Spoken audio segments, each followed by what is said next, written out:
Hello, my name is Renato and I'm going to present the paper Deep Learning Models for Representing Out-of-Vocabulary Words. I'm a postdoctoral researcher at Federal University of São Carlos, and the other authors of this paper are Johannes Loder and Thiago Almeida. I'll start this presentation by talking about textual information.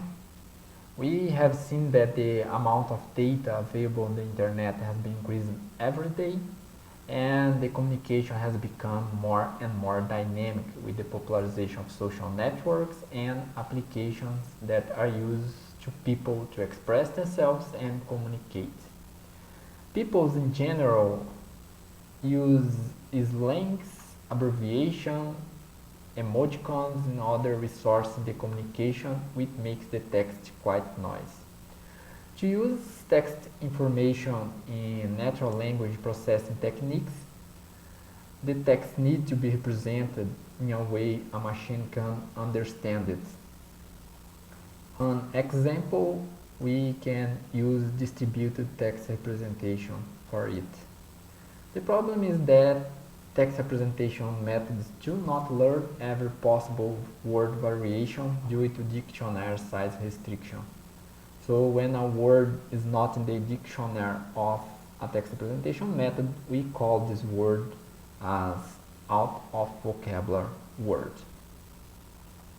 Natural language processing techniques have their performance degraded when unknown words appears after model representation has been trained. Here we can see an example of an out-of-vocabulary word. In this sentence, this word here is not known by the text representation model, so the machine does not know how to interpret this word. Here is how the machine sees this word. The machine does not know how to represent this word because this word was not presented in the training of the text representation model, or it is not in the dictionary of the text representation model. So how the methods handle OOV? One of the most simple techniques to handle OOVs is to give a different random vector for each OOV, or we can use the same random vector for all OOVs, or also we can use a zero vector to represent the OOV. The problem is that these simple strategies provide little or no information about the OOVs due to the predictive models. So it's recommended to use models that handle OOV with more complex strategies. We want that the model obtain a meaningful representation for the OOV. We can use, for example, deep learning models because they are capable of learning the representation for OOVs based on the word structure and its context. We know that there are several works that have shown that deep learning models can be applied in several natural language processing tasks and obtain good performance. However, there are few deep learning models for handling OOV words, and no study that shows which deep learning model is the best for this task. So to analyze these models, we perform an evaluation with different tasks. For example, use intrinsic evaluation using a benchmark dataset called Chimera that simulates real-world OOVs. We also perform an extrinsic evaluation with the task of text categorization, where we address the task of polarity sentiment classification in noise messages. We also evaluated these deep learning models in name entity recognition and in part of speech tagging. In all experiments with all tasks, We use fast text word embeddings to obtain a text representation for the sentence. These word embeddings were trained on Twitter 7, that is a corp of tweets with more than 300 million tweets.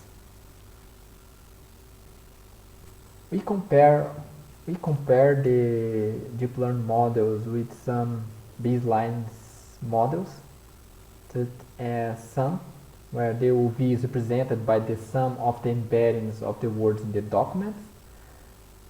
Average is another technique where the OV is represented by the average of the embeddings of the words in the document.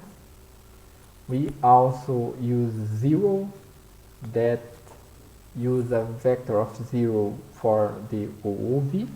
Random, where the OV is represented by this, all OV are represented by the same random vector. And another baseline that more complex is the fast text, that where use the fast text model to get a representation for the OOV. Fast text is a more complex model because it uses subword information to get a representation for an OOV. For fast text, we train the model using the T7 dataset. Here are the deep learning models that we evaluated in this paper. We can see that our deep learning models with different strategies. For example, LSTM is a recurrent neural network, and COMC also. We have here HAIS, that is a hierarchical neural network with attention mechanism. And we have also Transformer, that is an architecture that uses attention mechanism, and GPT-2, Roberta, DSilBert, and Electra, that are models derived from Transformer.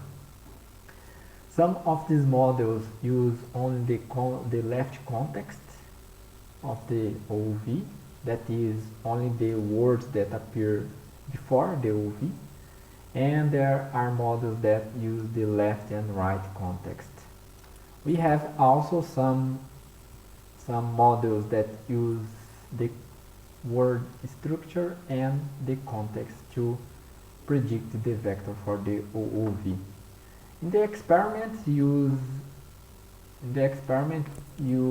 we trained some models using T7 with 10% of T7.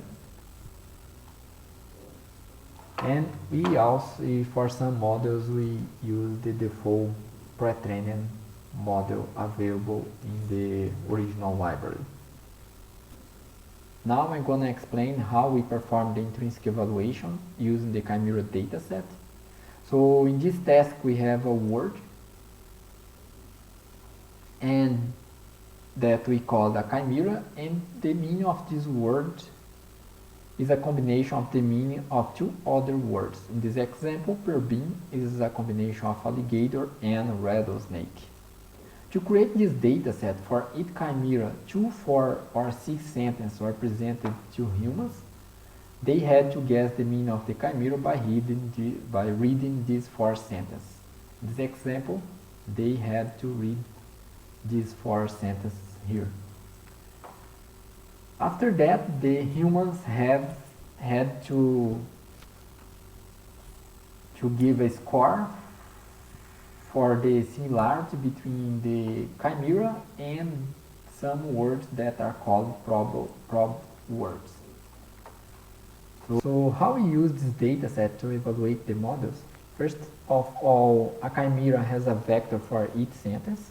This vector is returned by the OOV rendering techniques. In this example, we had a vector for in this sentence.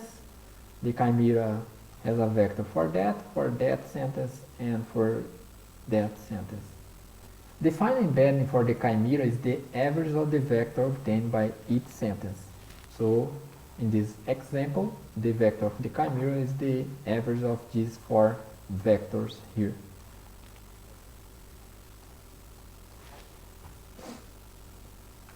Then for each chimera, we calculate the similarity between the embeddings for the chimera and the probe words. And so we calculate the similarity between the chimera and the probe words in this example here. So the performance of a model for a given chimera is the Spearman correlation between the similarities obtained by the model and the human annotation. The overall performance of the model is the average Spearman correlation across all chimeras. We also calculated the oracle, that is the average vector of the embeddings of the 2 gold standard words that compose the chimera. So basically the oracle is the only model that know the gold standard words that make a chimera. So it's probably the best possible embedding for the chimera. So I use the oracle as the upper bound performance. So here are the results with the intrinsic evaluation. Each column here is experiments with different number of sentences. Here are experiments with 2 sentences, 4 and 6 sentences. And we can see that Stilbert obtained the best results for all the experiments. It obtained the best average correlation and obtained also the best average ranking. Second best method was average. That it's a surprise since it is a simple technique to handle OOV, but it obtained the second best average ranking, and some obtained the third best average ranking. So this is an interesting result because these simple techniques obtain a best result in all the deep learning models here. For the extrinsic evaluation, you use a bidirectional LSTM to generate the classifier for test categorization or NER or POS tagging. And for the validation, you use the rolled out validation where you use 70% of data for train and 30% for test. Now I'm going to present the performance obtained on text categorization. So in this table, we present the Markov measure obtained by the LSTM. In this line here, we present the percentage of documents that have at least one OOV. So here we have only 2 data sets with more than 50% of documents with OOVs. In this task, we have the COMIC as the best deep learning method.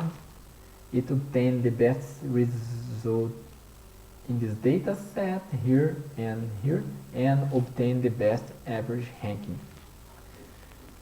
The second best deep learning model was Transformer that obtained the best Markov measure in 4 data sets here, and here. However, the second and third best method was Zero. That is a simple baseline technique that obtains average ranking smaller than several deep learning models. Now I'm gonna present the performance on NER and POS tagging. So in this task, we can see that the percentage of documents with OOVs is bigger than in the text of text categorization, since all datasets have more than 50% of documents with OOVs. Also, in this task, the best technique was a baseline fastText that obtained the best performance in 3 datasets and the best average ranking. The second best technique was average, that obtained the best performance in one dataset and the second best average ranking. In terms of deep learning models, the best one was LSTM, and Comic, that obtained the best performance on text categorization, obtained the second best performance in these other two tasks. So in general, we can see that Comic was the method that obtained the best performance in general, because was the first one in test categorization and the second one deep learning model in their NP-OS tagging. So in this work, we handle the phenomenon of OOVs. We saw that when we have OOVs, the documents are incompletely represented by distributed text representation models. And it is a problem that needs to be addressed because distributed models are not incremental. So they cannot deal with words that are not seen during its training. So we evaluated deep learning models to handle OOVs. We evaluated deep learning models that use only the context, and we also evaluated deep learning models that use the word structure and the context. So in general, we saw that Comic obtained a good performance in all extrinsic evaluation tasks, which resulted in higher average ranking than most other deep learning models. And we believe that this good performance obtained by Comic was because its ability to analyze the morphological structure of OOVs and their context. So we observed that the task of inferring embeddings for OOVs generated different challenges for different evaluated scenarios, because no method obtained the best result in all tasks we evaluated. So we recommend that research on OOV rendering techniques should be addressed to specific tasks instead of generic tasks.